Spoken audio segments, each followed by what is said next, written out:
Welcome to the deep dive. Great to be here. So today we're digging into some really compelling source material. It's excerpts from an account by Mohammed Khan. Mm-hmm. And it details a pretty difficult time he had, specifically navigating the exit from his Gino's pizza franchise. Right. And our goal here, our mission for this deep dive, is really to unpack the story told in this account. Exactly. We want to explore the specific events, the feelings described that led to him as a franchisee being offered a buyback from the company. And the source picks up, I think, after a previous meeting where things were kind of left hanging. Yeah, exactly. Some issues were left unresolved, and the communication, well, the account says it started becoming less frequent, which sounds frustrating. Oh, absolutely. That breakdown, that fading communication, especially when there are unresolved problems on the table, that's often a really critical turning point in these kinds of relationships. Like a franchise relationship, especially. Yeah. It can make finding a way forward together much, much harder. Yeah. You know, it can really isolate the franchisee. For sure. And Mohammed's account, it details how he sent follow-up emails trying to, get clarity on those lingering concerns from that earlier meeting. What were they specifically? He highlighted, first, a non-functional plaza sign. Seems pretty basic, right? For visibility. Definitely fundamental. Then some unreimbursed repairs he was still waiting on. Okay, so money owed back to him. You know, when you look at those things together, a broken sign impacting walk-ins, money he's out of pocket for repairs, and serious questions about whether marketing support is even happening. Yeah. These aren't just small things. These are core functions you rely on from a franchisor. For them to be left hanging like that, as he describes it, it really points to a potential gap in the support he expected. It feels like more than just friction, operational hurdles, like you said. Yeah. Exactly. Operational hurdles. So it sounds like it was starting to feel less like, support. The account describes Mohammed feeling the whole tone from the franchisor began to change quite significantly. How so? He felt visits from certain representatives started to feel uncomfortable. The account even uses the word intimidating. Wow, okay. That shift in tone, that's powerful. Yeah. Going from maybe standard oversight or what should be support to something feeling genuinely uncomfortable, even intimidating. Yeah. That changes the whole dynamic, doesn't it? It adds this layer of psychological pressure on top of the operational stuff. Makes you feel targeted, maybe? Yeah, potentially. Yeah. Targeted rather than supported. And this feeling, it seems to have culminated, according to the source anyway, in a specific incident he documented. This was on May 8th. Okay, a specific date. Yeah.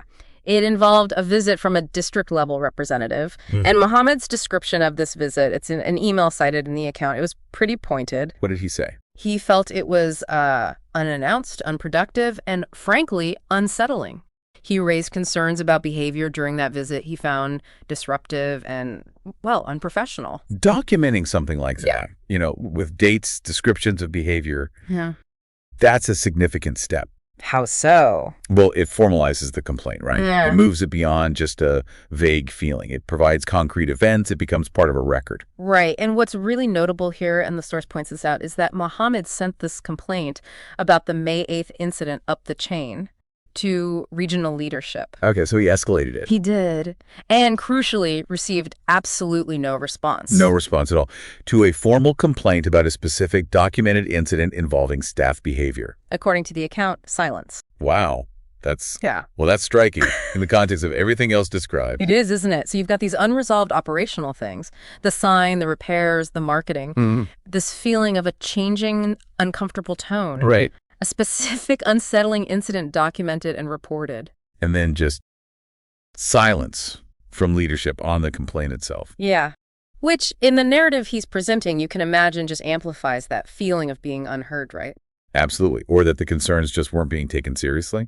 Yeah. Like hitting a wall. So, fast forward a bit in the timeline described in the source. Mohammed gets contacted. By whom? By the company president's assistant. And he's invited back for another meeting at head office.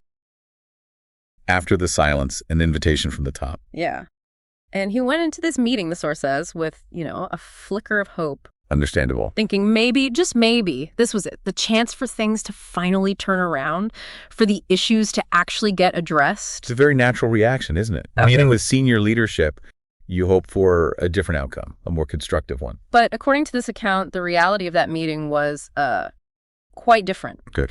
At this meeting, Mohammed says he wasn't met with a discussion about the outstanding problems. The sign, the repairs, the May 8th incident, none of that. So what happened? Instead, he was presented with a completely new path, a buyback offer.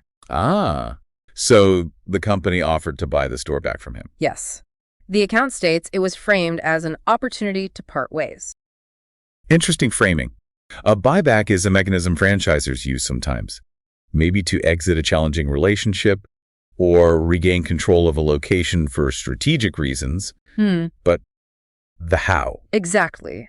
The how it was presented based on this account is key. The source really emphasizes this detail, Which is? that there wasn't an explanation given at this meeting, no discussion about the open issues he'd been raising for months. Any offer. Just the offer Okay. to buy back the store. And the account includes this quote from Muhammad. It really captures the feeling of that moment, he said. Let me guess. Something about the finality. Pretty much, he said. There wasn't an explanation, no discussion about the open issues, just the offer. I looked in his eyes, and I knew this was the end. Wow. Yeah. That's incredibly powerful, isn't it? It really is. It just signifies that moment of realization that, resolving the past wasn't on the agenda anymore. The only path being offered was separation. Done. Yeah. The finality, like you said, from his perspective anyway, all boiled down to that single offer. So what did he do? Based on the source, Muhammad says he accepted the offer. Okay. He felt, the account explains, that at that point there just wasn't a viable way forward, given everything that had happened, or rather hadn't happened in terms of resolution. Makes sense from his perspective as it laid out here. And the account gives a specific date for the handover, June 7th, 2024. That's when he turned in the keys to head office. Right. A clear endpoint. Right. The physical handover. However, the source account does sort of tease what happened next. Oh. It wasn't a clean break. Apparently not entirely. According to the account, new questions, new issues emerged after the keys were turned in. Oh, okay. And the source says these new issues would push Muhammad back into the legal arena. We don't have details beyond that tease, though. Got it.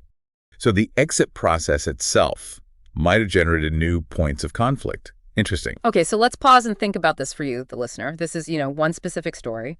Muhammad Khan's account of his franchise exit. Right. Very specific circumstances. But that feeling of having unresolved issues just pile up, of maybe promises or expectations fading into silence, communication breaking down, Yeah. and then being presented with a definitive endpoint, maybe an abrupt one, that just kind of bypasses all those prior problems. That dynamic. Yeah, I think many people can relate to that. Maybe not in a franchise, but in other business relationships, maybe partnerships. Or even other parts of life, right, where you expect some kind of resolution or discussion, and instead you get, a difficult, non-negotiable separation. It definitely resonates beyond the specifics of this one account, and it's really important we add the context that comes directly from the source material itself here. Absolutely. Go ahead.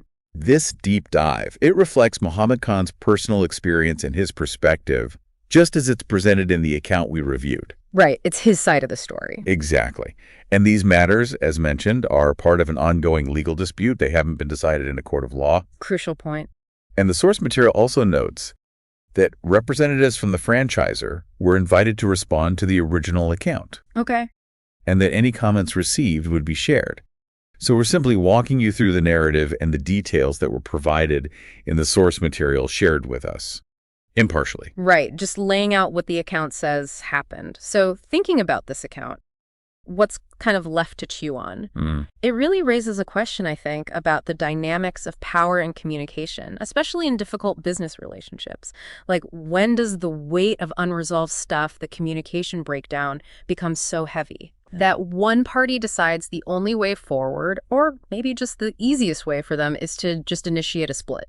Even if it means kind of skipping over a direct discussion of why things got to that point. That's a really interesting point. Yeah. It highlights how the way an exit is handled can be just as impactful, maybe even more so than the exit itself. Yeah. Especially when it feels built on unresolved issues. Yeah. It really underscores that the end of a relationship can be, just as complex as its beginning, maybe more so. Definitely food for thought.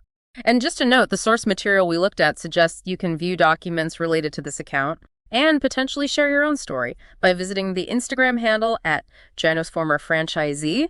That's mentioned in the source itself. Keep digging. And stay curious.